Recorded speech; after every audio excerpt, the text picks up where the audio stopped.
এখন না আগে তাহলে ছেড়ে দে, আমি কথা দিয়ে বলছি, যদি পছন্দ যদি নাই হতো, যখন বাচ্চাটা না হয়েছে তখন ছেড়ে দে। এখন ছেলে হয়ে গেছে কেন এখন তুই বিয়ে করে আনবি? তখন আমরা বলেছি এখন বিয়ে করে আনাটা তো ছেড়ে দে।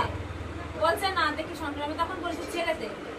ভালোবাসে তো স্বামীকে, কিন্তু আমার বড়দের আগে কথা ভালোবাসে। আর আমাদের বাড়িতে শ্বশুরবাড়ি বলতে আজ্ঞা, আমাদের বাড়িতে ও যদি যায় সকালে যাবে, ও দুপুরের মধ্যেই চলে আসবে। বলে আমার শ্বশুর শাশুড়ি কি খাবে তার নাই ঠিক আমি কি রান্না করবো।